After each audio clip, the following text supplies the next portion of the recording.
He was the most feared man in New York. They called him the Sicilian Ghost, a shadow kingpin who could silence witnesses with a single glance. But there was one silence. Dominic Corsetti couldn't break the silence of his own son. For 5 years, the boy hadn't spoken, hadn't reacted, hadn't connected with anyone. The best doctors from Switzerland to Vienna had given up. They called him a hopeless case, a child trapped forever in a world without sound. Or so Dominic thought. But then came a rainy Tuesday night at the crowded La Dolce Vita, and a trembling waitress named Elena appeared. She was thin, she was terrified, and she was risking a bullet to the head for daring to interrupt the Don's dinner. But she didn't bring him wine.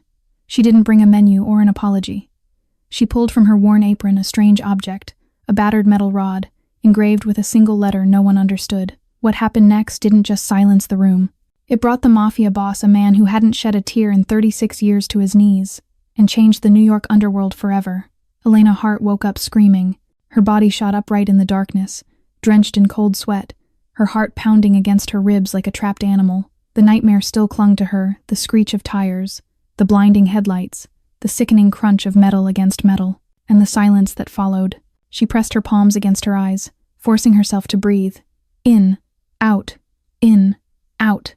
It was 5 a.m, the same time she woke up every day, the same nightmare, the same suffocating grief. Elena lowered her hands and looked around the tiny room she called home, a studio apartment in the South Bronx, barely bigger than a prison cell. The walls were stained with water damage, patches of black mold creeping across the ceiling like a disease. A single window faced the brick wall of the adjacent building, letting in nothing but the distant glow of a flickering streetlight.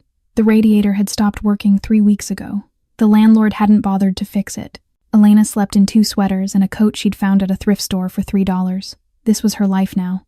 This was what remained. She reached under her thin pillow and pulled out a small object wrapped in a faded cloth. Her fingers trembled as she unwrapped it, revealing a tuning fork made of tarnished silver. It was old, scratched, dented from years of use. Near the base, a single letter had been engraved into the metal. L, for Lily. Elena closed her eyes and struck the tuning fork gently against the wooden bed frame. The sound hummed through the air, pure, steady, unwavering. 440 hertz. The note A, the universal pitch. She pressed the vibrating fork against her chest, feeling the resonance spread through her bones. This was how Lily used to hear music. Not through her ears, those had never worked, but through vibration, through touch, through a world of sensation that hearing people could never understand. Lily had been deaf since birth, and she had been the most alive person Elena had ever known. The memories came flooding back, uninvited, unstoppable. 5 years ago, a warm June evening, the Hart family had gathered at their favorite Italian restaurant in Brooklyn to celebrate Elena's graduation. She had just completed her master's degree in special education, specializing in deaf and hard-of-hearing children. Her parents were beaming. Her 16-year-old sister Lily was signing so fast her hands were a blur. "You're going to change the world," Lily had signed, her eyes bright with pride. "You're going to help kids like me." Elena had laughed, signing back. "I learned everything from you, little sister." They had ordered tiramisu for dessert. Lily had stolen the cherry from Elena's plate. Their father had made a terrible joke about Italian grandmothers. Their mother had rolled her eyes but couldn't stop smiling. It was the last perfect night of Elena's life. On the drive home, a drunk driver ran a red light at 60 miles per hour. Elena's father died on impact. Her mother passed in the ambulance. Lily sweet, vibrant, irreplaceable. Lily was pronounced dead at the hospital 3 hours later. Elena survived. She woke up from a coma 3 weeks later to discover she was the only one left. The doctors called it a miracle. Elena called it a curse. She opened her eyes, pulling herself back to the present. The tuning fork had stopped vibrating, but she could still feel its ghost resonance in her chest. Elena stood up slowly, her joints aching from the cold, and walked to the cracked mirror hanging on the wall. The woman staring back at her was a stranger. Gaunt cheekbones, dark circles carved beneath hollow eyes, hair that had once been rich chestnut now hung limp and dull. Her gaze dropped to her left wrist, where a thin white scar ran across the skin. A souvenir from the accident. The doctors had spent 4 hours removing glass shards from her arm. She turned away from the mirror and picked up the small jar on her nightstand. Her tip money from the past week. She dumped the contents onto the bed and counted. $47. Not enough for her anti-anxiety medication. Not enough for the electricity bill. Not even close to enough for the $265,000 she owed medical bills from her coma. Student loans for a degree she could no longer use. and a predatory loan she'd been tricked into signing by someone she once called a friend. Elena gathered the money and shoved it back into the jar. She couldn't afford to think about the debt.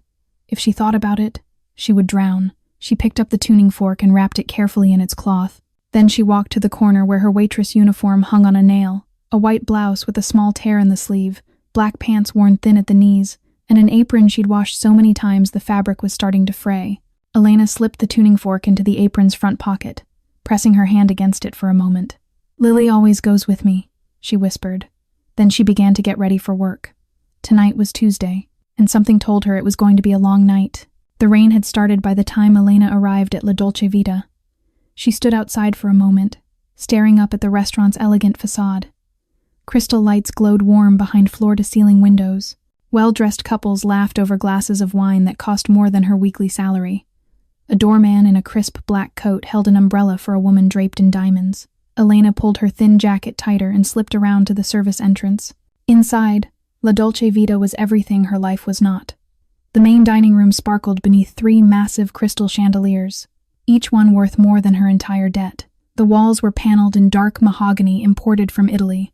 The air smelled of white truffle oil, aged parmesan, and money. Soft jazz floated from hidden speakers, a saxophone weeping over piano keys, filling the space with a melancholy elegance that made the wealthy patrons feel cultured and refined. Elena felt like an intruder, a ghost haunting a world she didn't belong to. She had been working here for 3 weeks, long enough to learn the menu, long enough to memorize the wine list, long enough to understand that this restaurant had rules that went far beyond food service. There were tables you approached with a smile, tables you approached with caution, and then there was Table 1. Table 1 sat in the back corner, partially hidden by a marble pillar and a large potted fern. It had a clear view of every entrance and exit. The lighting was dim, the seats were leather, and no one, absolutely no one, was ever seated nearby. Elena had never served Table 1. She had only heard whispers about it, about who sat there, about what happened to people who made mistakes. She was tying her apron in the staff room when Rosa appeared beside her. Rosa was 53, with gray-streaked hair and kind eyes that had seen too much. She had worked at La Dolce Vita for 11 years and had taken Elena under her wing from day one. Tonight, those kind eyes were filled with worry. "Elena," Rosa whispered, glancing toward the door, "be careful tonight. Something is happening. Caruso has been sweating through his shirt since 4 o'clock. Before Elena could respond, the door burst open. Mr. Caruso stood in the doorway. He was the restaurant manager, a short, round man who usually carried himself with pompous authority. But tonight, his face was pale, his forehead glistened with sweat, his hands were shaking. "Hart," he barked, "come with me, now." Elena's stomach dropped. She followed him into the narrow hallway behind the kitchen, away from the other staff. Caruso stopped near the walk-in freezer, his back against the cold metal door. "You're serving Table 1 tonight," he said. The words hit Elena like a punch to the chest. "Table 1?" she repeated. But Marcus is indisposed. Caruso wiped his forehead with a handkerchief. "You're the only one available." Elena opened her mouth to protest, but Caruso grabbed her arm. His grip was tight, desperate. "Listen to me carefully," he hissed, his voice barely above a whisper. "Pour the water. Take the order. Do not speak unless spoken to. Do not look him in the eye for more than 1 second. And the boy," he paused, swallowing hard. "Just ignore the boy. Pretend he doesn't exist." "The boy?" Elena frowned. "What boy?" "His son. He brings him sometimes." Caruso's lip curled with something like disgust. "The kid is broken, deaf, mute, completely disconnected. Just stay away from him. Don't interact. Don't engage. Don't even acknowledge he's there." Elena felt her blood turn to ice, broken. The word echoed in her skull, sharp as shattered glass. She had heard that word before, whispered behind hands at school, muttered by strangers on the street, spoken by doctors who didn't understand. That was what they had called Lily. Broken, defective, less than human. Elena's hand moved instinctively to her apron pocket, where the tuning fork pressed against her hip. "Do you understand?" Caruso demanded. Elena nodded slowly, but her mind was already somewhere else. Somewhere 5 years in the past. Somewhere she had sworn she would never return. Elena had just finished setting the water glasses at Table 1 when the front doors opened. She didn't see it happen. She felt it. The entire restaurant shifted. Conversations stopped mid-sentence. Forks froze halfway to mouths. The jazz music kept playing, but it suddenly sounded distant, muffled, as if someone had wrapped the speakers in cotton. It was as though all the oxygen had been sucked out of the room. Elena turned toward the entrance, and there he was. Dominic Corsetti stood in the doorway like a dark emperor surveying his kingdom. He was tall, over 6 feet, with broad shoulders that filled out his perfectly tailored black suit. Every stitch, every button, every fold of fabric screamed wealth and power, the kind of wealth that didn't need to announce itself, the kind of power that made others shrink simply by existing. His hair was dark, swept back from his forehead with military precision. His jaw was sharp, angular, carved from granite. A faint scar ran along his left jawline, a pale slash against olive skin, the only imperfection on an otherwise flawless facade. But it was his eyes that made Elena's breath catch in her throat. Gray, cold, empty.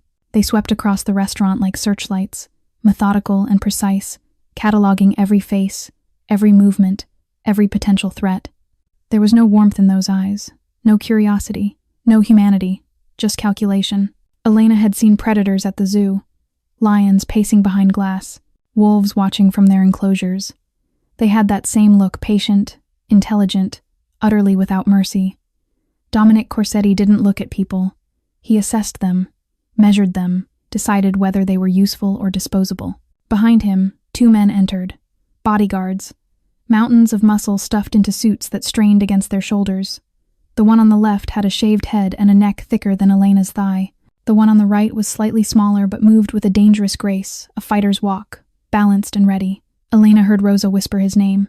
Marco. The smaller one was Marco Benedetti, Corsetti's shadow, his most trusted soldier. The maitre d' rushed forward, nearly tripping over his own feet in his haste. Mr. Corsetti, sir, welcome. Your table is ready. Right this way, please. Can I take your coat? Would you like? Dominic didn't acknowledge him, didn't even glance in his direction. He simply walked past, moving through the restaurant like a shark through still water. The patrons reacted instinctively. Heads bowed, eyes dropped to plates. A woman at the bar suddenly became fascinated with her cocktail napkin.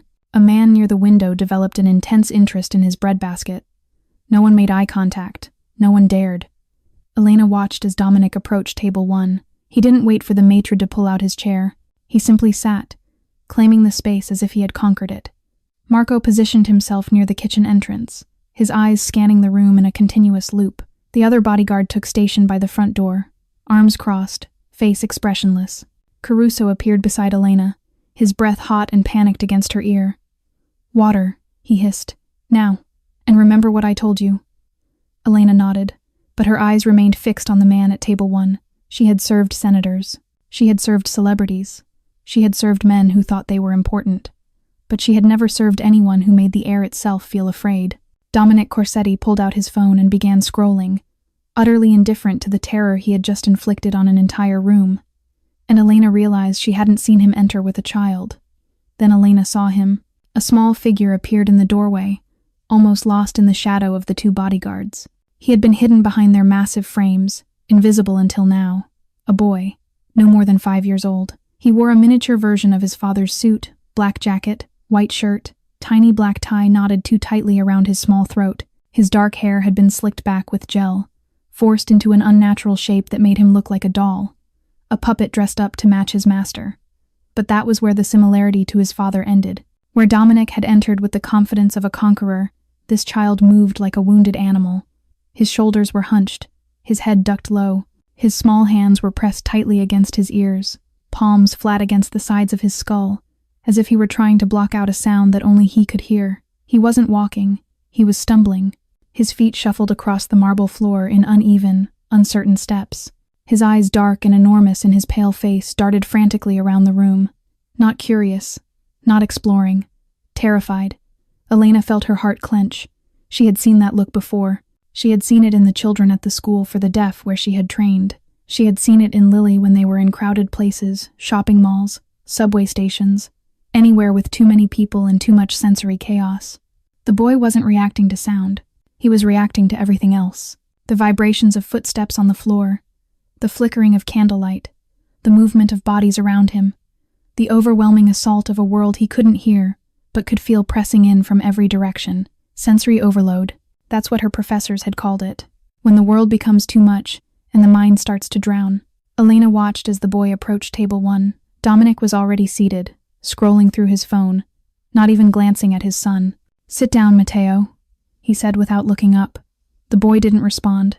He stood beside the empty chair, hands still clamped over his ears, eyes fixed on something above. Elena followed his gaze. The chandelier. He was staring at the massive crystal chandelier that hung above the dining room. His eyes were wide, transfixed, watching the way the light fractured through the cut glass. Hundreds of tiny rainbows danced across the ceiling, shifting and shimmering with every subtle air current. For a moment, the panic left his face. His hands slowly lowered from his ears. His lips parted slightly, and something like wonder flickered in those dark eyes. He wasn't just looking at the light. He was studying it, absorbing it, finding peace in the patterns.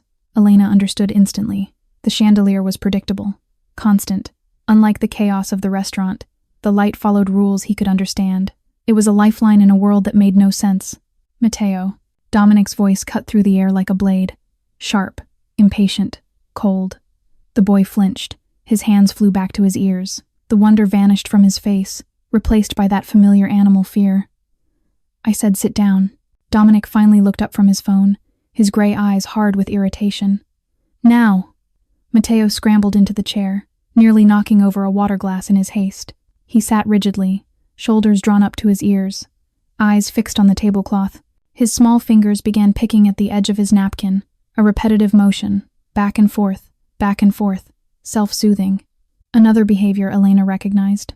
Dominic turned back to his phone, dismissing his son's existence as easily as brushing away a fly, and Elena stood frozen by the service station, the water pitcher growing warm in her grip, watching a 5-year-old boy disappear into himself. He wasn't broken.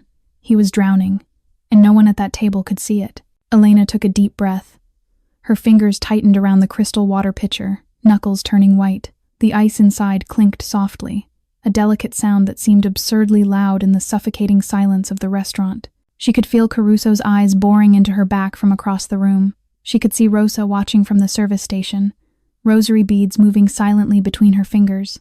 Table 1 was 15 feet away, 15 feet that felt like 15 miles. Elena forced her legs to move, one step, then another, then another. The distance shrank with agonizing slowness. Each footfall on the marble floor sent vibrations up through her bones. Her heart hammered against her ribs. Her mouth went dry. She was walking into the lion's den, and she was carrying nothing but a pitcher of water. 8 feet, 5 feet, 3 feet. She stopped at the edge of the table, positioning herself at the proper angle, close enough to serve, far enough to retreat. Her training kicked in automatically, muscle memory overriding the terror that screamed at her to run. "Good evening, sir." Her voice came out steadier than she expected. A small miracle. Dominic Corsetti did not look up. His eyes remained fixed on his phone, scrolling through something with the casual indifference of a man who had never been kept waiting in his life. Elena swallowed, sparkling or still. A pause. 1 second. 2 seconds. 3. Still. The word was flat, bored, barely acknowledging her existence. No ice. Elena nodded, though he couldn't see it. She reached for his glass Waterford crystal, she noted, worth more than her rent, and poured with surgical precision. The water flowed in a perfect arc. Not a single drop spilled, not a single splash against the rim. She had practiced this 1,000 times. Water was the first test. If you couldn't pour water correctly, you had no business serving at La Dolce Vita. Dominic still didn't look up. Elena set down his glass and moved to the other side of the table, to the boy. Matteo sat motionless in his chair, small and rigid, like a statue carved from fear. His eyes were downcast, fixed on the empty glass in front of him. His fingers had stopped picking at the napkin. His hands lay flat on the tablecloth, perfectly still, too still. Elena lifted the pitcher and began to pour. The water hit the crystal with a soft musical sound, a pure, clean note that resonated through the glass. Elena watched the liquid fill the vessel, rising slowly toward the rim. But Matteo wasn't watching the water. He was watching the bottom of the glass. Elena's breath caught. She knew that look. She knew it intimately, deeply, in the marrow of her bones. Matteo was watching the vibrations. As the water struck the crystal, it created tiny ripples of energy that traveled through the glass. Invisible to most people, meaningless to anyone who could hear. But to someone who lived in silence, to someone who experienced the world through touch and sight and sensation, those vibrations were everything. They were sound made visible, music made tangible. Matteo's head tilted slightly to one side. His dark eyes narrowed in concentration. His lips parted just a fraction, and for one fleeting moment, the fear left his face. He was listening, not with his ears, with his entire body. Elena's hand trembled. A single drop of water splashed against the tablecloth. She barely noticed, because in that moment, she wasn't in La Dolce Vita anymore. She was back in her childhood kitchen, watching a 7-year-old Lily press her palm against a glass of water, eyes wide with wonder, discovering for the first time that the world was full of sounds she could feel. The pitcher grew heavy in Elena's grip. The boy looked up, and for one electric second, their eyes met. Dark brown meeting green, silence meeting silence, two souls recognizing something in each other that no one else could see. Then the moment shattered. "Are you going to stand there all night?" Dominic's voice sliced through the air, cold and sharp. Elena flinched. The connection broke. Matteo's eyes dropped back to the table, and the wall came up again, invisible, impenetrable, heartbreaking. "My apologies, sir," Elena whispered, but her mind was racing, and her hand moved instinctively to the pocket of her apron, where a small metal object pressed against her hip. Elena stepped back from the table, but she couldn't tear her eyes away from the boy. Matteo had returned his attention to the glass of water. His small hand reached out, hesitant, trembling slightly. His fingertips touched the base of the crystal, not the side, not the rim, but the very bottom where the glass met the tablecloth. He pressed his palm flat against it, then he tilted his head, slowly, deliberately, like a scientist conducting an experiment. Elena stopped breathing. She knew exactly what he was doing. He was feeling the resonance. The water inside the glass was still settling, still vibrating from being poured. Those vibrations traveled through the crystal, through the base, into his skin. He was listening with his hand. The world around Elena dissolved. The restaurant vanished. The noise, the people, the fear, all of it melted away. She was 8 years old again, sitting at the kitchen table with Lily. Their mother had just poured them both glasses of milk. Elena had reached for hers immediately, but Lily had done something strange. She had pressed her palm against the bottom of the glass, tilted her head to the side, closed her eyes. "What are you doing?" Elena had asked. Lily had smiled that bright, beautiful smile that Elena would give anything to see one more time. "Listening," she had signed. "The glass is singing."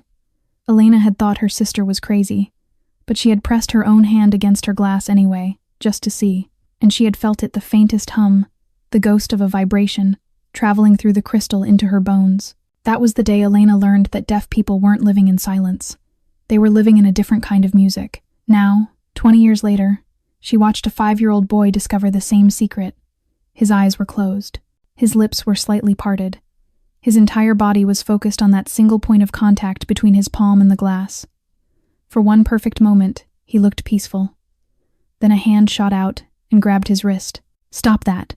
Dominic's voice was ice. His fingers wrapped around Matteo's tiny arm, yanking it away from the glass with enough force to make the boy gasp. "I said stop." Dominic's gray eyes were hard, his jaw tight with barely controlled frustration. "How many times do I have to tell you? Keep your hands on the table. Sit still. Act like a Corsetti, not like a—" He stopped himself.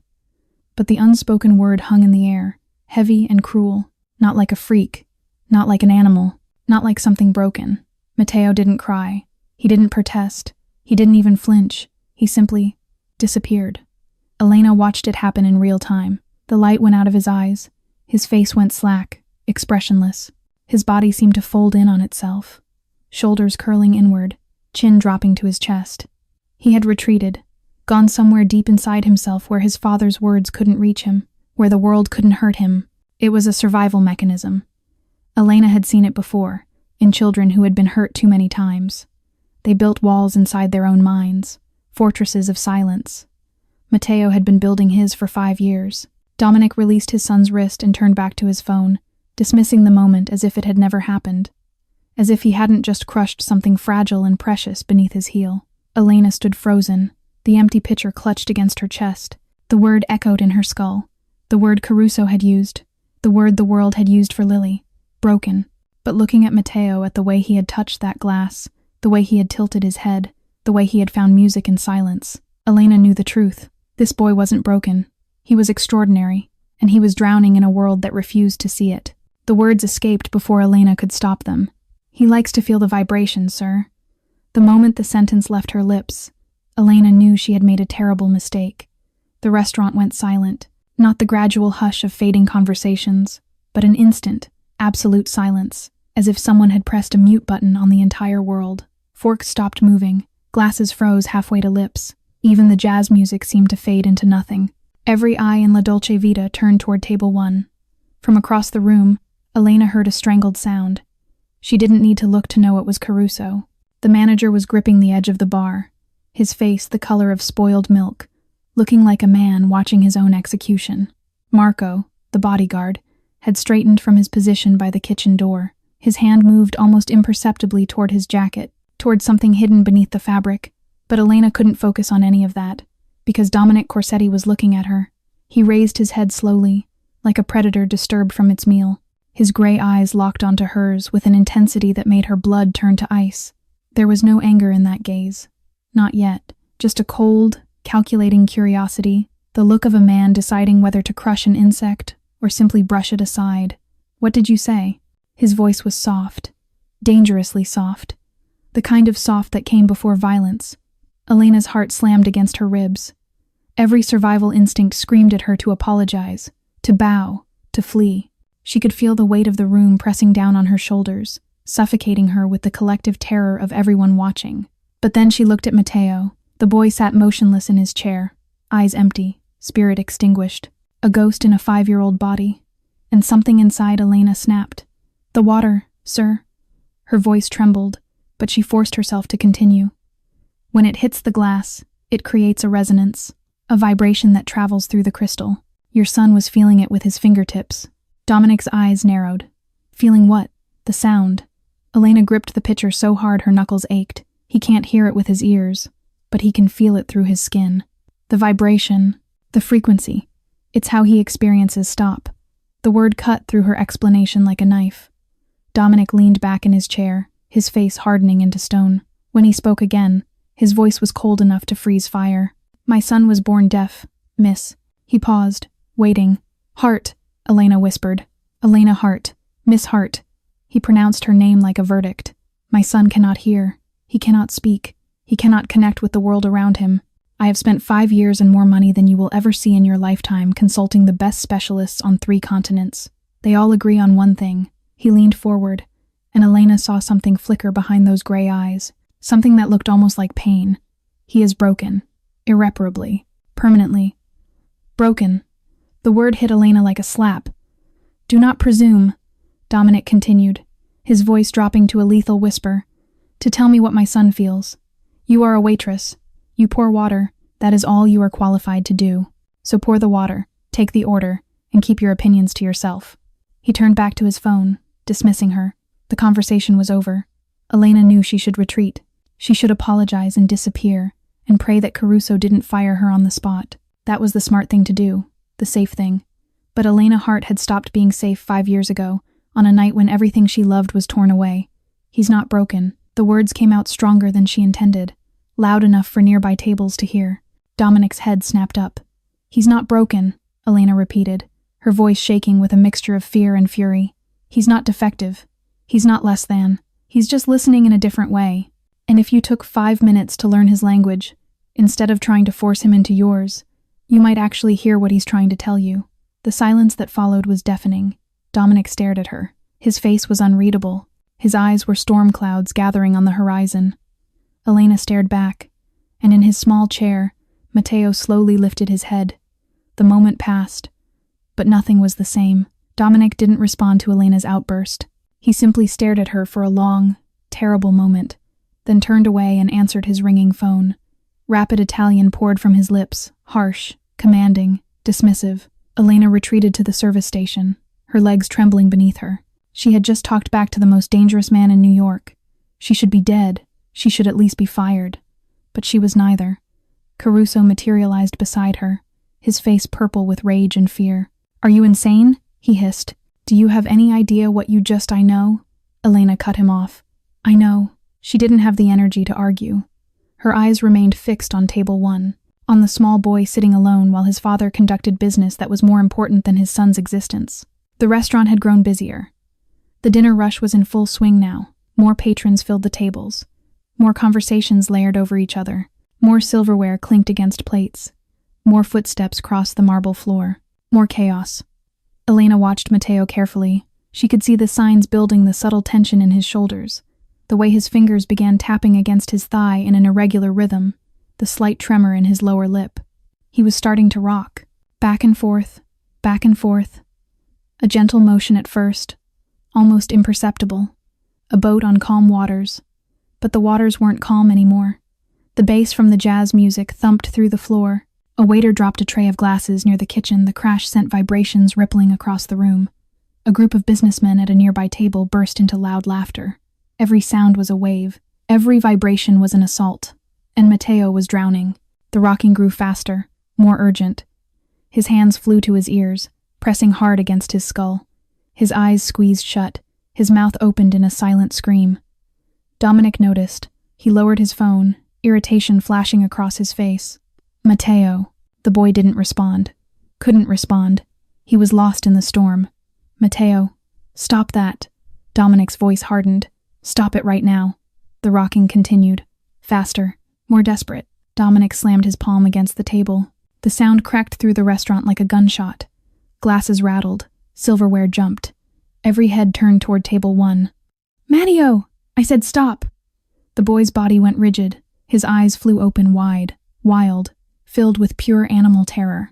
His mouth opened wider, and tears began streaming down his cheeks.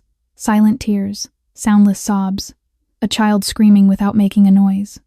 It was the most heartbreaking thing Elena had ever seen. She didn't think. She didn't calculate. She didn't consider the consequences. She simply moved. Caruso grabbed at her arm. Heart, don't you dare. Elena shook him off. Marco stepped forward, blocking her path. His hand moved toward his jacket. Elena looked him directly in the eyes. I can help him, she said quietly. Please. Something in her voice made the bodyguard hesitate. He glanced at Dominic, who was staring at his sobbing son with an expression of helpless fury. Marco stepped aside. Elena approached the table. She knelt down beside Mateo's chair, bringing herself to his level. The boy was shaking violently, tears soaking his small face. His hands still clamped over his ears. It's okay, Elena whispered, even though he couldn't hear her. It's okay. I understand. She reached into her apron pocket, her fingers closed around cool metal. She pulled out the tuning fork. It was old, tarnished, dented from years of use. Near the base, a single letter was engraved into the silver. L. Elena held the fork for a moment, feeling its familiar weight. Then she struck it gently against the edge of the table. The fork hummed to life. A pure, clean tone. 440 hertz. The note A. Perfect. Unwavering. Constant. She reached out and pressed the vibrating stem against the back of Mateo's hand. The effect was immediate. The boy's shaking stopped. His sobs caught in his throat. His entire body went still, not the rigid stillness of fear, but the soft stillness of wonder. The vibration flowed through his skin. Pure. Steady. Predictable. A single, clear signal cutting through the chaos of the world, an anchor in the storm. Mateo's hands slowly lowered from his ears. His eyes opened. The tears still glistened on his cheeks, but the panic was fading, replaced by something Elena hadn't seen in him before. Curiosity. He looked down at the tuning fork, at the strange metal object pressing against his hand, at the woman kneeling beside him. Then he looked up, and for the first time in 5 years, Matteo Corsetti looked directly into another person's eyes. Not through them, not past them, into them. Elena felt her heart shatter and rebuild itself in the same moment. Hi, she whispered, tears streaming down her own face. I see you. Matteo's lips moved. At first, Elena thought she had imagined it. A trick of the light, a shadow passing across his face. But then it happened again. The corners of his mouth lifted. Slowly, tentatively, like a flower opening after a long winter. He was smiling. Elena's breath caught in her throat. She kept the tuning fork pressed against his hand, maintaining the vibration, afraid that any movement would break the spell. Matteo's eyes remained locked on hers. Dark brown pools that had been empty moments ago were now filled with something alive, something present, something real. His free hand moved. Elena watched as his small fingers reached toward the tuning fork. He touched the metal hesitantly, feeling the hum travel through the tarnished silver. His head tilted again, that familiar gesture of concentration, and his smile grew wider. Then he did something extraordinary. He let go of the tuning fork and reached for Elena's hand instead. His tiny fingers wrapped around hers, warm, soft, deliberate, the first voluntary touch he had made in 5 years. Elena couldn't stop the sob that escaped her lips. She covered her mouth with her free hand, tears streaming down her face, as this small, broken boy held onto her like she was the only solid thing in a world made of water. The restaurant had gone completely silent. Every patron, every waiter, every busboy stood frozen in place. Forks hovered over plates. Conversations died mid-word. Even the jazz music seemed to fade into nothing. An elderly woman at a nearby table pressed a napkin to her eyes, her shoulders shaking with quiet sobs. Her husband stared at the scene with his mouth open. A man who had probably seen everything in his 70 years of life witnessing something he couldn't explain.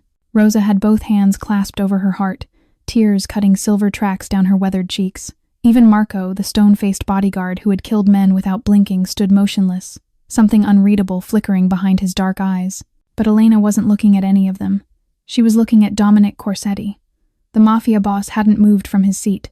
His phone lay forgotten on the table. His hands gripped the armrests of his chair so tightly his knuckles had turned white. He was staring at his son. At the smile on Matteo's face. At the small hand wrapped around the stranger's fingers. At the light in those dark eyes, light that Dominic had never seen before. Light that every specialist, every doctor, every expert had told him would never exist. His son was connecting. His son was reaching out. His son was present. Elena watched something crack behind Dominic's gray eyes. The cold, calculating mask that he wore like armor began to splinter. His jaw tightened. His throat worked, swallowing hard against something rising from deep within. When he spoke, his voice was unrecognizable, hoarse, broken. The voice of a man watching a miracle he didn't deserve. "What did you do?" The words came out as barely a whisper. Elena looked at him, this terrifying man, this shadow king who made empires tremble and saw nothing but a father. A desperate, grieving father who had spent 5 years watching his son slip away, powerless to stop it. "I gave him something to hold on to," she said softly. A sound he could feel, a vibration that made sense. Dominic's eyes dropped to the tuning fork, to the small hand gripping Elena's fingers, to the smile still lingering on his son's lips. And Dominic Corsetti, the Sicilian ghost, the man who hadn't shed a tear in 36 years, felt his eyes begin to burn. 3 days passed. 3 days of silence. 3 days of waiting. 3 days of Elena jumping every time the restaurant door opened, expecting men in dark suits to drag her into an alley and put a bullet in her head. But nothing happened. Caruso had screamed at her for 20 minutes after the Corsettis left that night. He had called her reckless, stupid, suicidal. He had threatened to fire her on the spot. But in the end, he hadn't. Perhaps because he was afraid of what Dominic might do if the woman who touched his son suddenly disappeared. So Elena kept working, kept serving, kept surviving. On the third night, she was finishing her second shift, the dishwashing shift, the one nobody wanted, the one that paid an extra $3 an hour. Her hands were raw from hot water and industrial soap. Her back ached from hunching over the sink. Her feet had gone numb hours ago. She dried the last plate and hung up her apron. 11:45 at night. The subway ride back to the Bronx would take an hour. She would be home by 1, asleep by 2, awake at 5 for the morning shift at the diner across town. This was her life. This was all her life would ever be. Elena pushed through the service entrance into the alley behind La Dolce Vita. The rain had stopped, but the air was still thick with moisture. Trash bags lined the walls. A stray cat darted between dumpsters. Her phone buzzed in her pocket. Elena frowned. No one called her anymore. Her parents were dead. Lily was dead. Her former fiancé had vanished with her savings.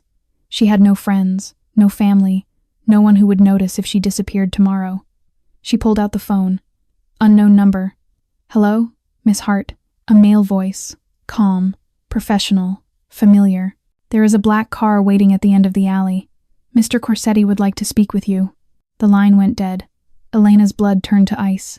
She looked toward the street. A black Mercedes idled at the curb, its windows tinted so dark she couldn't see inside. The engine hummed softly, patient and predatory. "This is it," she thought. "This is how I die." But what choice did she have? If Dominic Corsetti wanted her dead, running wouldn't save her. Nothing would save her. Elena walked to the car. The back door opened as she approached. She climbed inside, her heart hammering against her ribs. Marco sat in the driver's seat. He didn't speak, didn't acknowledge her. He simply put the car in gear and pulled away from the curb. 20 minutes later, they arrived at a building in Manhattan that Elena had only seen in magazines. A glass tower that scraped the clouds, its penthouse lights glittering like stars against the night sky. The elevator required a special key. It rose 60 floors without stopping. The doors opened directly into an apartment that was larger than Elena's entire apartment building. Floor-to-ceiling windows offered a panoramic view of the city. Modern art hung on walls that could have housed a museum.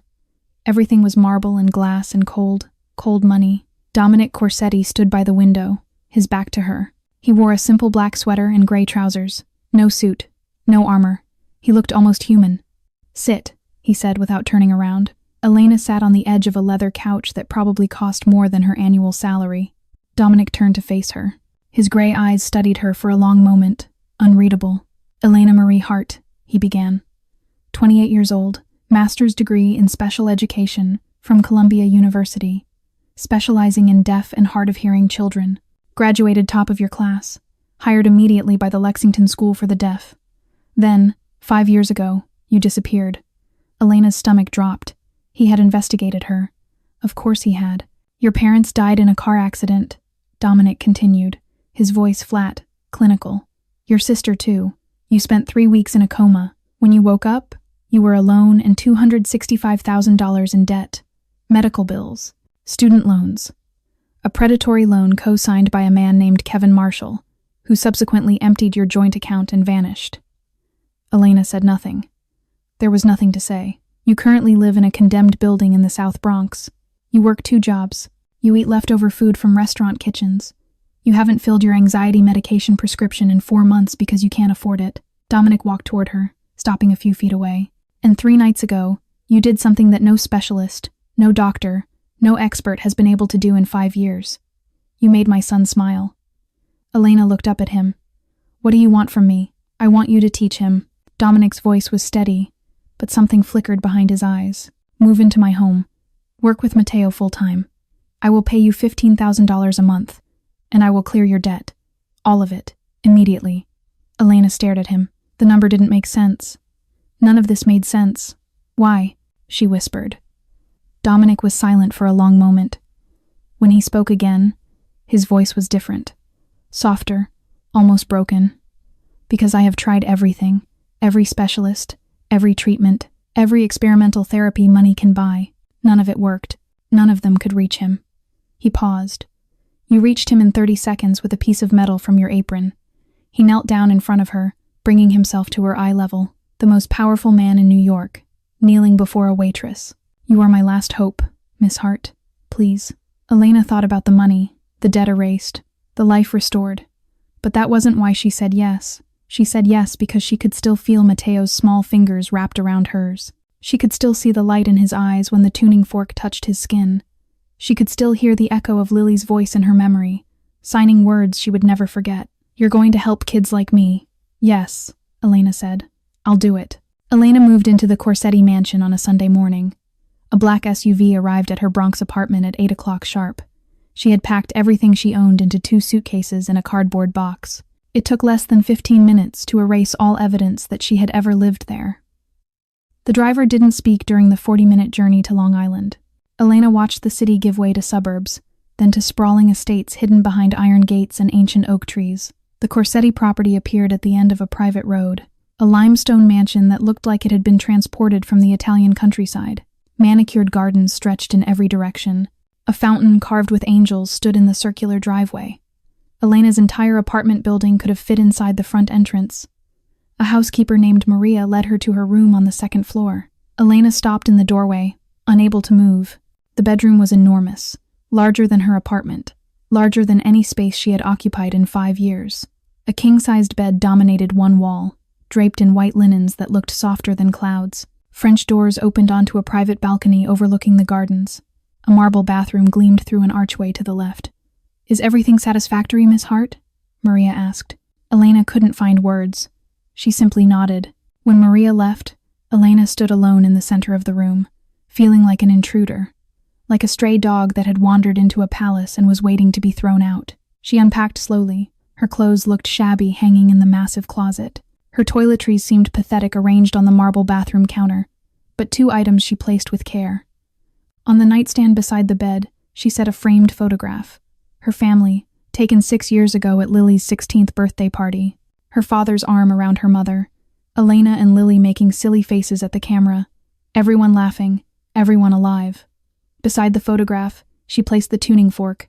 Elena sat on the edge of the bed and stared at these two objects, the only things that mattered, the only things that connected her to who she used to be. "I don't know what I'm doing, Lily," she whispered to the empty room. "But I'm going to try." The first session with Matteo was scheduled for that afternoon. Elena had spent the previous 3 days preparing. She had purchased supplies with the advance Dominic had given her, not medical equipment, not clinical tools, but toys, drums, bells, textured fabrics, colored lights, everything a child might find interesting. She didn't believe in traditional methods. The specialists who had failed Matteo for 5 years had used traditional methods. They had tried to force him into a hearing world, to fix what they perceived as broken. Elena wasn't going to fix anything. She was going to meet him where he was. Matteo was brought to the playroom at 2 o'clock. He entered hesitantly, eyes darting around the unfamiliar space, hands already moving toward his ears. Elena sat cross-legged on the floor, surrounded by instruments. She didn't speak, didn't gesture, didn't approach. She simply picked up a small drum and struck it gently with her palm. The vibration rippled through the floor. Matteo froze. His eyes found the drum, his head tilted. Elena struck it again. Then again, a steady rhythm, a heartbeat. Slowly, cautiously, Matteo moved closer. He knelt on the floor a few feet away, watching intently. Elena held out the drumstick. For a long moment, nothing happened. Then Matteo reached out and took it. He struck the drum, felt the vibration travel up through his arm. His eyes widened. Elena smiled and signed a single word, her hands moving slowly and deliberately. More. Matteo stared at her hands, at the shape they made, at the meaning they conveyed. He struck the drum again, looked at Elena, looked at her hands. Then, with agonizing slowness, he raised his own small hand. He touched his fingertips together twice. More. Elena's heart stopped. His first sign, his first word, his first deliberate communication in 5 years. "Yes," Elena signed back, tears streaming down her face. "More. Good boy. More." Matteo's face transformed. The fear melted away. The walls came down, and for the first time since Elena had met him, he looked like what he was, a child. Just a child, discovering that the world could make sense. They played for 3 hours. Drums and bells and tuning forks and laughter that made no sound, but filled the room anyway. When Maria came to take Matteo for dinner, the boy did something unexpected. He walked to Elena, wrapped his small arms around her neck, and held on tight. A hug, voluntary, unprompted. Elena hugged him back, breathing in the scent of his hair, feeling his small heart beat against hers. "I've got you," she whispered. "I've got you." That night, alone in her enormous room, Elena sat on the bed and sobbed.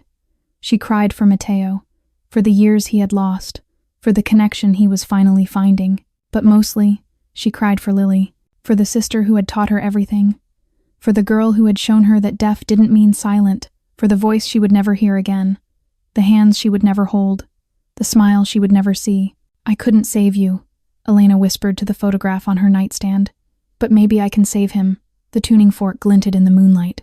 And somewhere in the darkness, Elena could almost hear Lily's answer. 2 weeks changed everything. Elena worked with Matteo every day, 6 hours a day. They played drums. They felt vibrations through wooden floors.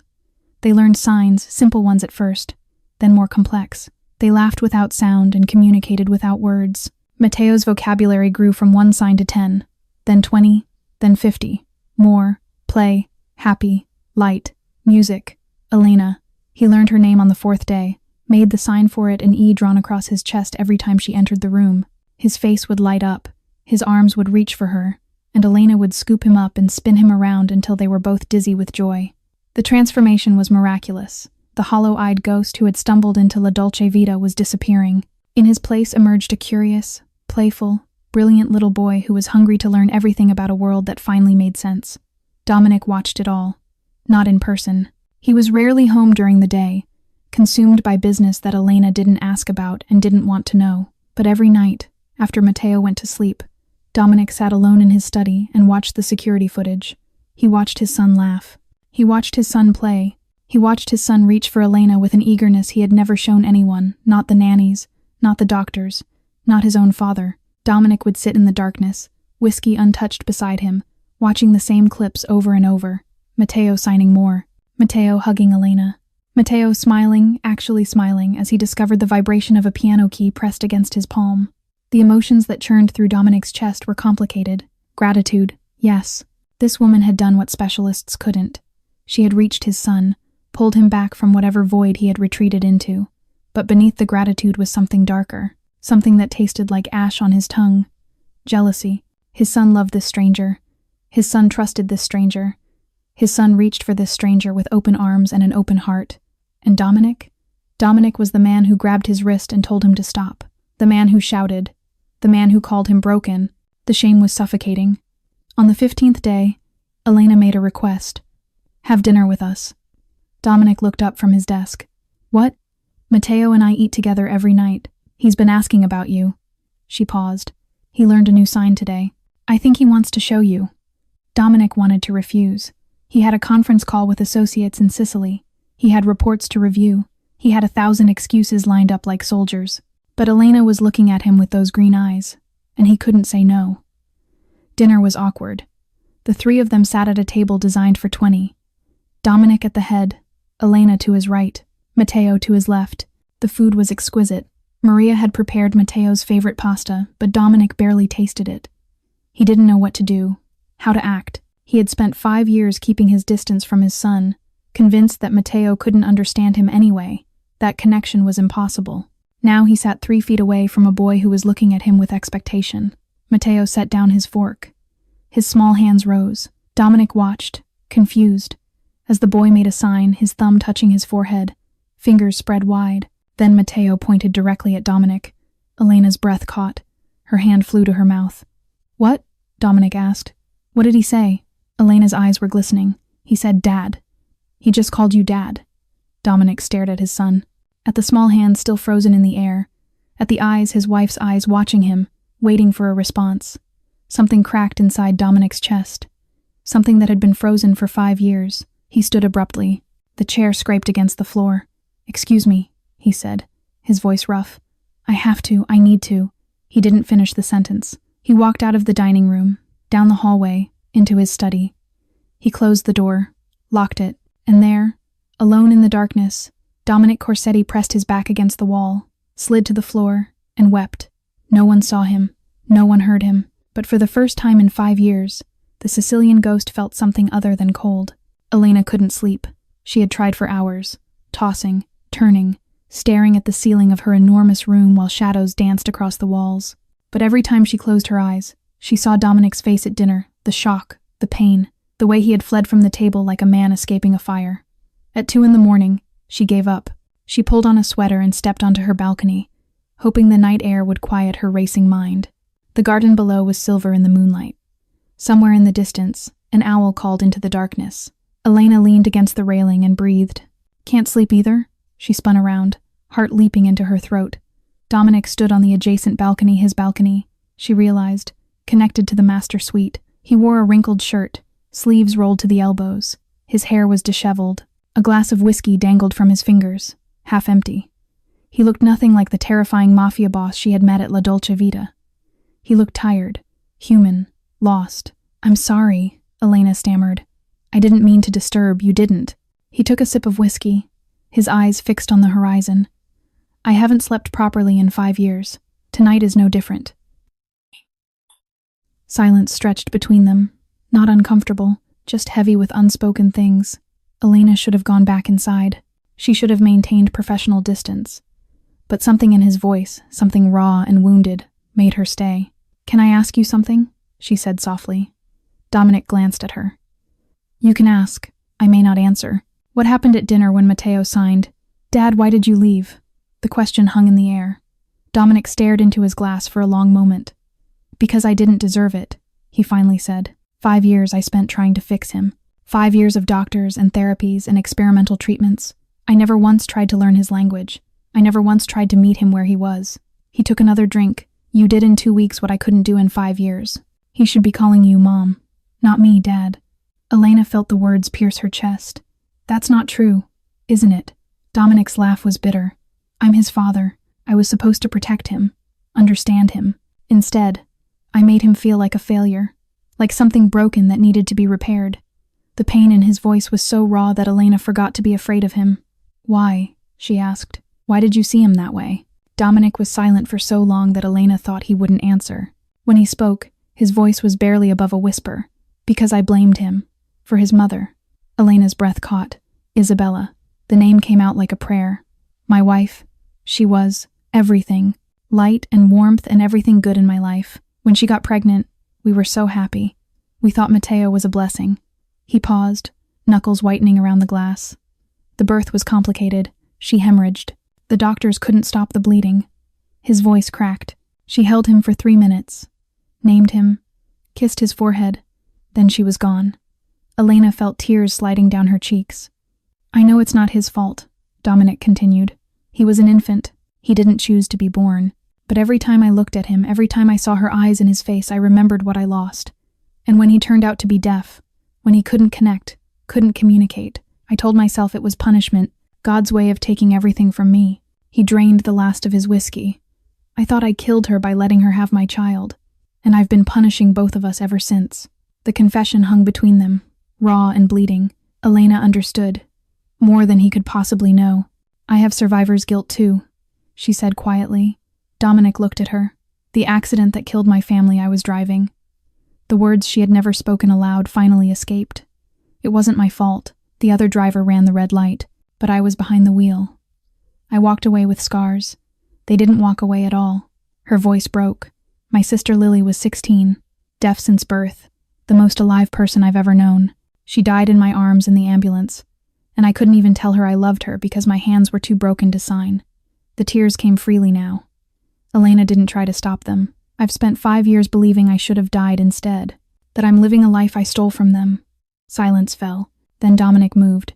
He stepped to the edge of his balcony, close enough that their arms almost touched across the gap. "We're quite a pair," he said softly. "Two ghosts haunting the same house." Elena laughed through her tears. "At least your ghost has a nickname. The Sicilian ghost. Yours has a name too." Dominic's gray eyes met hers. "Elena, the one who brings light." Something shifted in the air between them, something fragile and new. Dominic reached across the gap. His hand found hers on the railing. Neither of them pulled away.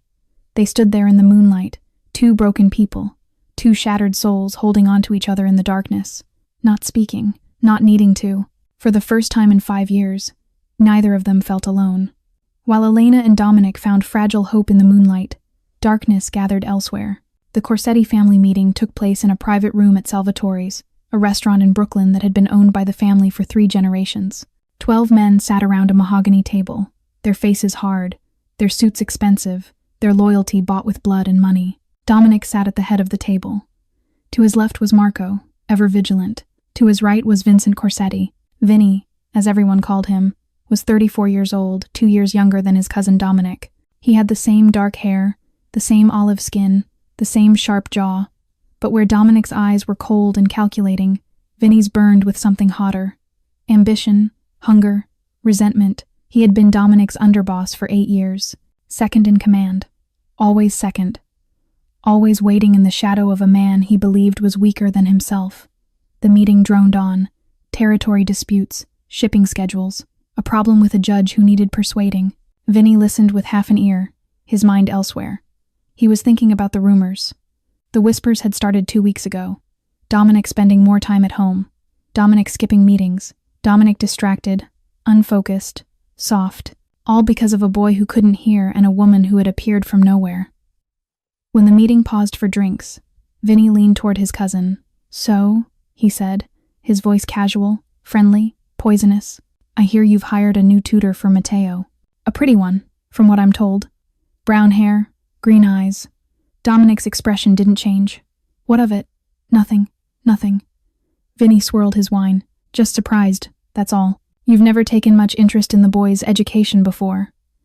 The word dripped with contempt. "Things change," Dominic said flatly. "Do they?" Vinny set down his glass. "Because from where I'm sitting, it looks like you're getting distracted. The Bianchi family is making moves on the waterfront. The Irish are pushing into our territory in Queens, and you're at home playing house with a deaf kid and his nanny." The table went silent. Every eye turned toward them. Dominic's jaw tightened. "My son is not your concern, Vincent. He is when he affects the family." Vinny's mask of friendliness slipped, revealing something ugly beneath. The boy is a burden, Dominic. Everyone knows it. You've spent millions trying to fix him. Millions that could have gone to the business, to expansion, to power. He leaned closer, lowering his voice. You need to focus on what matters, on the family, on the empire, not on a child who will never lead, never contribute, never be anything but a weight around your neck. Dominic stood so fast his chair crashed to the floor. This meeting is over, he said, his voice deadly quiet. Marco. He strode out without another word. Marco followed, hand resting on his weapon. Vinny watched them go, a small smile playing on his lips. An hour later, in a warehouse in Red Hook, Vinny met with 3 men, his men, loyal to him, not to Dominic. The family needs strong leadership, Vinny said, pacing before them. Not a man who abandons his duties for a crippled child and a pretty face. Dominic has lost his edge. He's become weak, sentimental. He stopped, turning to face them. Find out everything about the tutor, Elena Hart, where she came from, what she wants, what she fears. His eyes glittered in the dim light. Everyone has weaknesses. Find hers. One of the men shifted. And the boy? Vinny's smile widened, cold, reptilian. The boy is an anchor, he said softly. And anchors can be cut. The shadows seemed to deepen around him. When the time comes, Dominic will have to choose, his empire or his burden. And when he hesitates, and he will hesitate, I'll be there to take what should have been mine all along. The grand piano had been silent for 5 years. It sat in the corner of the mansion's music room, a magnificent Steinway covered in a layer of dust. Isabella had played it. After she died, Dominic ordered it covered. No one had touched it since, until Matteo found it. Elena discovered him one afternoon, standing before the piano with his small hand pressed against its curved side. His eyes were closed, his head was tilted. That familiar posture of listening, she watched from the doorway, afraid to interrupt. Matteo's fingers traced the polished wood, exploring the surface. Then, slowly, he lifted the fallboard and pressed a single key. The note rang through the room, and Matteo's entire body shivered. He pressed another key, then another. His hand remained flat against the piano's body, feeling each vibration travel through the wood, through his arm, into his chest. He was playing music he couldn't hear, and he was feeling every note. Elena's heart swelled. She entered the room quietly and knelt beside him. Do you like that? She signed. Matteo nodded eagerly. His hands moved fast, excited. Feel, music, inside. Elena smiled. Want me to show you more? For the next hour, she taught him to feel the piano. Low notes that rumbled like thunder through the wood. High notes that tickled like butterfly wings. Chords that created complex vibrations. Multiple frequencies blending together. Matteo was mesmerized. His small fingers found the keys with surprising accuracy. Not playing melodies but creating sensations. He would press a key, feel the vibration, then press another, comparing, contrasting, learning. Music without sound, symphony without ears. Neither of them noticed Dominic standing in the doorway. He had come home early, canceling meetings after Vinny's words had left him restless and angry. He had intended to retreat to his study, to lose himself in work and whiskey. Instead, he had heard the piano. Isabella's piano. Playing again after 5 years of silence. He had followed the sound and found his son creating music. Dominic stood frozen, watching Matteo's face transform with each note. The joy, the wonder, the pure, unfiltered happiness of a child discovering something magical. Elena looked up and saw him. She didn't startle, didn't apologize for using the forbidden instrument. She simply smiled and gestured for him to come closer. He has a gift, she said softly. He can feel the music better than most people can hear it. Dominic approached slowly, as if afraid of breaking the spell. Matteo saw him and immediately signed DAD, that gesture that still made Dominic's chest ache. I want to try something, Elena said. If you're willing. Dominic nodded, not trusting his voice. Elena guided Matteo down from the piano bench. She positioned Dominic in front of his son, then took Matteo's small hand. Put his palm here, she said, pressing the boy's hand flat against Dominic's chest. Right over your heart. Dominic tensed. He could feel his son's tiny fingers spread across his shirt. Feel the warmth of that small palm against his beating heart. Now talk to him, Elena said. Say anything. Just speak. Dominic opened his mouth. Nothing came out. It doesn't matter what you say, Elena encouraged gently. He won't hear the words. He'll feel your voice, the vibration of it. Let him hear you in his way. Dominic swallowed hard, his eyes locked onto Matteo's face. his wife's eyes looking back at him, waiting, hoping. Matteo. The name came out rough, broken. I'm sorry. I'm sorry I didn't understand. I'm sorry I didn't know how to. He couldn't continue. The words dissolved into a choked sound. But Matteo's eyes had gone wide. His small hand pressed harder against his father's chest, feeling every vibration, every rumble of Dominic's voice traveling through bone and muscle. His mouth opened in a silent gasp. Then his hands flew up, signing rapidly. Elena translated, her own voice trembling. He says, "Dad," voice, warm. Dominic stared at his son. "He says your voice feels warm," Elena whispered. Like sunshine on his hand. Something shattered inside Dominic. 5 years of walls, 5 years of distance, 5 years of guilt and grief, and self-imposed exile from his own child. He dropped to his knees, his arms wrapped around Matteo, pulling the boy against his chest, holding him so tight he could feel their heartbeats merge. And Dominic Corsetti, the Sicilian ghost, the man who commanded empires and inspired terror, wept. Great, heaving sobs that shook his entire body, tears that fell into his son's dark hair. 5 years of frozen grief, melting in a flood that couldn't be stopped. Matteo didn't pull away. He pressed closer, his small hand still on his father's chest, feeling the vibration of every sob, every shudder, every broken sound. Elena knelt beside them, tears streaming down her own face. She placed her hand on Dominic's shoulder, then on Matteo's back, connecting the three of them. "He feels you now," she whispered. "He finally feels you." Dominic lifted his head, his eyes red, swollen, human met Elena's. "Thank you," he breathed. "Thank you for giving me my son."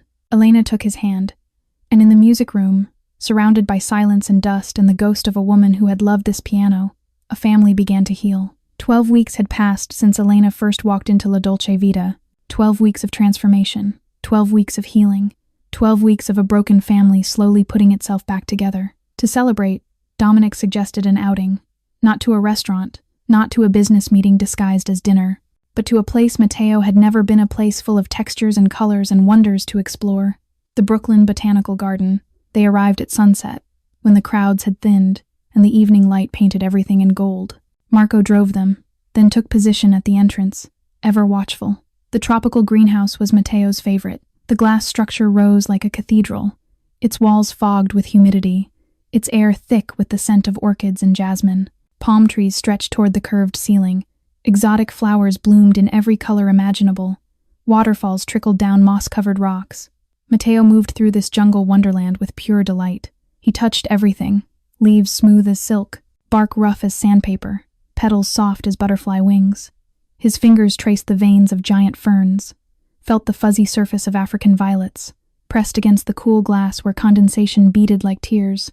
Elena walked beside him, narrating in sign language even though Matteo was too absorbed to watch. Flower, tree, water, beautiful. Matteo would pause occasionally, sign more, then race off to discover something new. Dominic hung back, watching them. He had changed in the past weeks. The sharp edges had softened. The cold mask had cracked. He smiled more now, real smiles that reached his eyes. He had started learning sign language, practicing every night in his study, determined to speak his son's language. Tonight, he wasn't the Sicilian ghost. He was just a father, watching his child explore the world. Elena drifted back to walk beside him. Their shoulders brushed. Neither moved away. "Thank you," Dominic said quietly. "For this. For everything." Elena smiled. "He's happy. That's all that matters. You're happy too." It wasn't a question. I can see it. Elena looked at him, this complicated, damaged, beautiful man who had terrorized a city and wept over a piano. "I am. I didn't think I could be again. But I am." They walked in silence for a moment, watching Matteo press his face against a glass case full of butterflies. Then Dominic reached out and took her hand. Elena's breath caught. His fingers intertwined with hers, warm and strong and certain. "Elena," his voice was low, rough with emotion. "I need you to know." His phone buzzed. Dominic frowned, pulling it from his pocket with his free hand. A text message from an unknown number. He read it, and the color drained from his face. "The boy is the anchor. Cut the anchor. The ship sails free." Elena saw his expression change, saw the warmth vanish, replaced by something cold and terrible. "Dominic? What is it?" He didn't answer. His eyes scanned the greenhouse, the exits, the shadows between the trees. Vincent, His own cousin, his underboss, the man who sat at his right hand and smiled while plotting betrayal. "We need to leave," Dominic said, his voice sharp. "Now." He grabbed Elena's arm, pulling her toward Matteo. The boy looked up, confused, as his father scooped him into his arms. "Dominic, what's happening?" Elena's heart was racing. "Tell me." The first gunshot shattered the silence. Glass exploded somewhere behind them. Screams echoed through the greenhouse.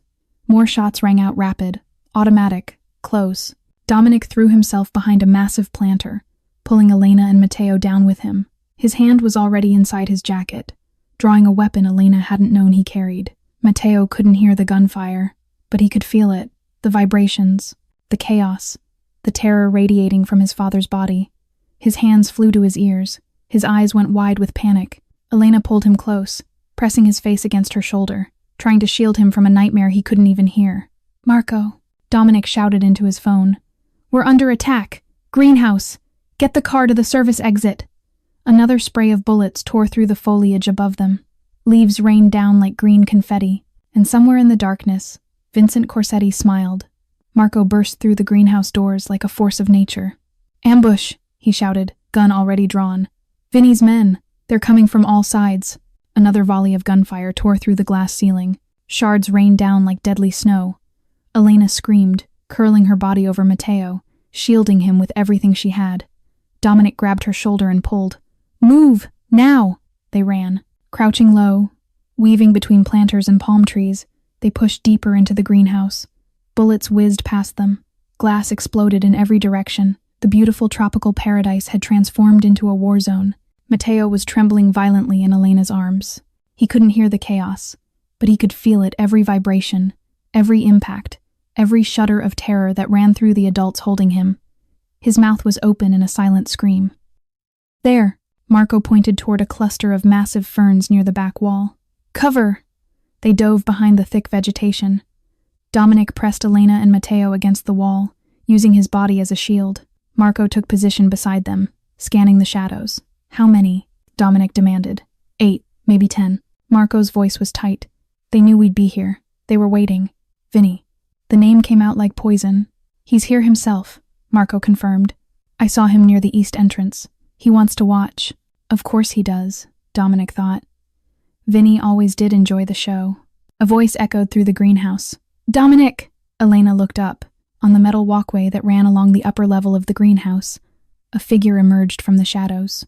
He wore a dark coat and carried an assault rifle with casual familiarity. Vincent Corsetti. He leaned against the railing, looking down at them with a smile that made Elena's blood freeze. "This doesn't have to be messy, cousin," Vinny called out. "Just hand over the boy and the woman. Walk away. I'll let you live. You can retire somewhere warm. Forget about the family. Forget about everything." Dominic rose slowly, positioning himself between Vinny and his son. "The boy is a burden," Vinny continued, his voice carrying through the shattered space. "You know it. Everyone knows it. A deaf child leading the Corsetti family? It's a joke. The other families are laughing at us. At you. He's my son," Dominic said, his voice steady despite the rage burning in his chest. "He's your weakness." Vinny's smile vanished. "The family needs strength. Focus. A leader who isn't distracted by a crippled child and his pretty nursemaid.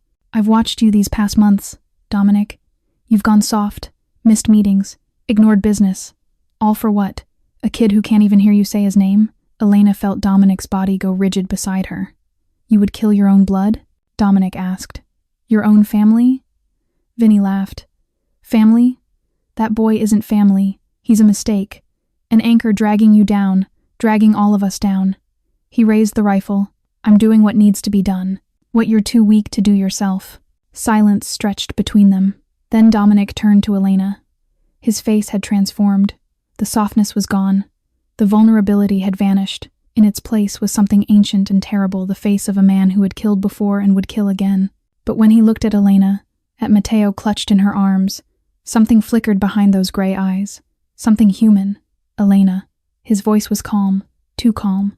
"Take Matteo. Run to the service exit. Marco will be there with the car." "No." Elena shook her head, tears streaming down her face. "I won't leave you. This isn't a discussion." He cupped her face in his hands, wiping her tears with his thumbs. "You are the best thing that ever happened to us. To me. To Matteo. You gave me my son back. You gave me a reason to be human again. Dominic, please. He kissed her forehead. Soft, gentle. A benediction. Get him out of here, he whispered against her skin. Protect him. Love him. Tell him his father. His voice cracked. Tell him his father finally learned how to listen. He pulled back, pressing the tuning fork into her hand. She hadn't even realized she was still holding it. Go, he said. Marco will cover you. What about you? Elena sobbed. Dominic's jaw tightened. He looked up at Vinny, still watching from the walkway, and something cold settled over his features. I have a family reunion to attend. Marco grabbed Elena's arm. We have to move. Now. Elena looked at Dominic one last time. He wasn't looking at her anymore. His eyes were fixed on his cousin. His hand was steady on his gun. Go, he said again, and Elena ran. She clutched Matteo to her chest and ran, following Marco through the shattered greenhouse, away from the gunfire, away from the man she had come to love. Behind her, she heard Dominic's voice ring out one final time. Come down here, cousin. Let's finish this like Corsetis. Elena ran like she had never run before. Her lungs burned, her legs screamed, but she didn't stop. Couldn't stop. Matteo was pressed against her chest. His small body shaking with terror he couldn't hear but could feel in every fiber of his being. Behind her, gunfire crackled through the night. Shouts, screams, the sounds of a war she was fleeing. Marco led the way, his gun raised, clearing their path. Two of Vinny's men appeared from behind a row of hedges. Marco dropped them both before they could raise their weapons. Keep moving, he shouted. The service exit materialized from the darkness, a metal door in a concrete wall. Marco kicked it open. The black SUV waited on the other side, engine running, headlights cutting through the rain that had begun to fall. Elena threw herself into the back seat, clutching Matteo against her. Marco slammed the door and jumped behind the wheel. Tires screeched. The car lurched forward. Where's Dominic? Elena screamed, grabbing Marco's shoulder. We can't leave him. He gave orders. Marco's voice was stone. He stays to clean the mess. If he dies a boss. If the boy dies, the line ends. Elena wanted to argue, wanted to demand they turn around, but Matteo was convulsing in her arms, his small body racked with silent sobs, his hands clawing at his ears. He could feel everything. The vibrations of the speeding car, the erratic jolts as Marco weaved through traffic, the pounding of Elena's heart against his cheek. Too much. It was all too much. Elena's hand flew to her pocket. The tuning fork. Dominic had pressed it into her hand before. She pulled it out, struck it hard against the seatbelt buckle. The pure tone hummed to life. 440 hertz. Steady, constant, unwavering. She pressed the vibrating stem against Matteo's chest, right over his heart. The effect was immediate. His breathing hitched, his trembling slowed. The chaos of the world faded, replaced by a single clear signal, a lifeline in the storm. Matteo's eyes opened, red-rimmed, terrified, but present. His small hands rose, shaking violently. Dad, he signed. Dad. Where? Elena's heart shattered into 1,000 pieces. She didn't have an answer. She could only hold him tighter, keep the tuning fork pressed against his chest, and pray. Back in the ruined greenhouse, Dominic Corsetti faced his cousin. The tropical paradise had become a graveyard of broken glass and shattered plants. Bodies lay among the debris, Vinny's men, cut down by Dominic's bullets. The air smelled of gunpowder and blood and crushed flowers. Vinny had descended from the walkway. He stood 20 feet away, rifle still in his hands, a cut bleeding on his cheek, where a shard of glass had caught him. Just us now, cousin? Dominic said, his voice eerily calm. No more hiding behind your men. Vinny's smile was bitter. You always thought you were better than me, even when we were boys. Dominic the golden child, Dominic the heir. And what was I? The spare, the shadow. You were family. Dominic's gun hung at his side, but his eyes never left Vinny's hands. You were my brother in everything but blood. Brothers don't get passed over. Vinny's composure cracked. Brothers don't spend their whole lives waiting for scraps. I gave everything to this family. And you threw it away for a defective child who can't even hear his own name. He's not defective. He's nothing. Vinny raised the rifle. A deaf mute who'll never lead, never command respect, never be anything but a burden. And you've wasted 5 years trying to fix him when you should have been building an empire. Dominic didn't flinch. You're wrong. About what? The boy? The family? Enlighten me, cousin, about what makes a man strong.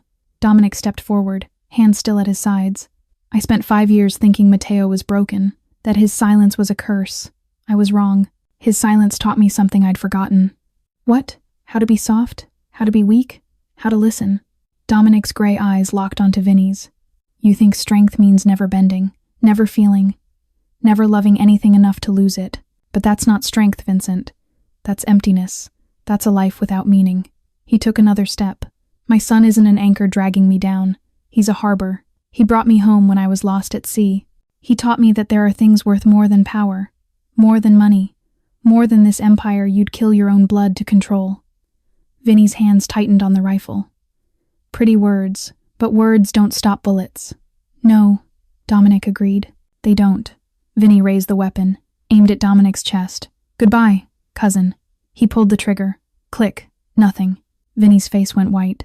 He pulled again. Click, click, click. The rifle had jammed. You always relied on noise, Dominic said softly. On spectacle. On fear. You never learned to pay attention to the quiet things, like checking your weapon before a fight. He raised his pistol. My son lives in silence, and he taught me that silence isn't empty. It's full of everything that matters. One shot. Vinny crumpled. Dominic stood over his cousin's body for a long moment. Rain began falling through the shattered ceiling, mixing with blood on the floor. Matteo isn't an anchor, he whispered to the corpse. He's the harbor that brought me home.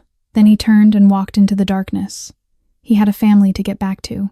The safe house was a fortress of glass and steel, perched on a cliff overlooking the Atlantic Ocean. Elena paced the living room, her hands trembling, her eyes fixed on the door. Matteo had fallen asleep on the couch, exhausted from the terror, the tuning fork still clutched in his small fist. 4 hours had passed. 4 hours of silence, 4 hours of waiting, 4 hours of not knowing if the man she loved was alive or dead. Marco stood by the window, watching the road. He hadn't spoken since they arrived. His jaw was tight. His eyes were empty, the look of a soldier preparing for the worst. Elena couldn't breathe, couldn't think, couldn't do anything but pace and pray and watch the door. Then the security system chimed. Elena spun around. Her hand found a brass candlestick on the mantel, a pathetic weapon, but better than nothing. The door opened, and Dominic stood there. He was soaked from the rain. His face was bruised, a cut bleeding above his eyebrow. His suit was torn, stained with blood that might have been his own, or might have been someone else's. But he was alive. Dominic. The candlestick clattered to the floor. Elena crossed the room in 3 steps and threw herself into his arms. He caught her, held her, crushed her against his chest so tightly she could feel his heart pounding through his ruined shirt. It's over, he murmured into her hair. He's gone. It's over. I thought you weren't coming back. Elena sobbed against his shoulder. I thought I'd lost you. I thought. Dominic pulled back, cupping her face in his hands. His gray eyes, no longer cold, no longer empty, met hers with an intensity that stole her breath. I couldn't die, he said, his voice rough with emotion. I couldn't leave Matteo. I couldn't leave you. You are my family now, both of you, and I will spend the rest of my life protecting what we've built. He kissed her, desperate, passionate, a seal of survival and promise. A small hand tugged at Dominic's jacket.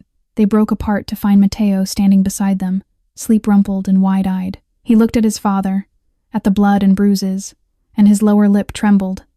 Then his hands rose. Dad, he signed. Safe? Dominic knelt down, bringing himself to his son's level. His hands moved slowly, carefully, the signs Elena had taught him over the past months. Safe, he signed back. Family, together. Matteo's face crumpled. He launched himself at his father, wrapping his small arms around Dominic's neck, holding on like he would never let go. Elena knelt beside them, completing the circle. 3 broken people, made whole by each other. Outside, the storm continued to rage. Inside, there was only peace. 6 months later, the grand ballroom of the Plaza Hotel glittered with crystal and candlelight. Every major family in New York was in attendance. The Bianchis, the Lombardis, the O'Connors, the Petrovs, men who controlled empires, commanded armies, decided the fates of thousands with a word. They had come because Dominic Corsetti had summoned them, and when the Sicilian ghost called, everyone answered. Rumors swirled through the crowd, whispers about what had happened to Vincent, speculation about the woman who now lived in the Corsetti mansion, questions about the future of the family. Most of all, they wondered about the boy, the deaf child, the burden, the weakness that had nearly torn the Corsetti empire apart. Dominic stood at the podium, impeccable in a black tuxedo, his face revealing nothing. "Thank you all for coming," he began. "I know there have been many questions about the future of the Corsetti family, about my leadership, about my son." The room went silent. "Tonight, I want to introduce you to my legacy." He stepped aside. From the wings of the stage, a small figure emerged. Matteo Corsetti, 6 years old, wearing a miniature tuxedo that matched his father's. His dark hair was neatly combed. His eyes, his mother's eyes, were bright and clear. He walked with confidence to the grand Steinway piano at the center of the stage. The audience shifted, confused, skeptical. A deaf boy at a piano? What kind of joke was this? Matteo climbed onto the bench. He placed his bare feet on the pedals. Elena had removed his shoes so he could feel the vibrations through the floor. He rested his hands on the keys, and he closed his eyes. The first note rang through the ballroom, then another, and another. It wasn't Mozart. It wasn't Beethoven. It wasn't anything anyone had ever heard before. It was raw, primal, powerful.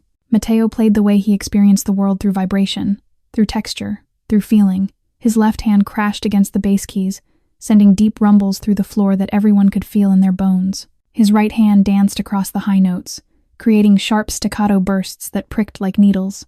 He was playing the storm from the greenhouse, the terror and the chaos and the desperate flight through shattered glass. He was playing his father's heartbeat, felt through a palm pressed against a chest. He was playing the tuning fork, that single pure note that had saved him from drowning. He was playing silence itself, given voice at last. The room was spellbound. Men who had killed without remorse sat frozen in their chairs. Women who had seen horrors dabbed at their eyes with silk handkerchiefs. Hardened criminals, ruthless businessmen, stone-cold killers, all of them captured by a 6-year-old boy who couldn't hear a single note he played. The final chord rang out. Matteo lifted his hands. The vibration faded slowly, like ripples in still water. Then he stood and turned to face the audience. For a moment, nothing happened. Then one man rose to his feet, then another, then another. The standing ovation thundered through the ballroom. Applause that Matteo couldn't hear but could feel the floor shaking beneath his bare feet, the air vibrating with approval. The world finally acknowledging that he was not broken. He was extraordinary. Matteo looked to the side of the stage. Elena stood there, tears streaming down her face, her hands signing beautiful, perfect, proud. Beside her, Dominic was weeping openly. No shame, no hiding, just a father overwhelmed by pride in his son. Dominic walked onto the stage. He placed his hand on Matteo's shoulder and faced the crowd. "The Corsetti family does not listen to the noise of the world," he declared, his voice carrying through the hall. "We make our own sound, and my son, my extraordinary, brilliant, perfect son, has shown me what real strength looks like." He reached into his pocket and pulled out a small velvet box. The audience gasped. Dominic turned to Elena, who had stepped onto the stage, her hand pressed over her mouth.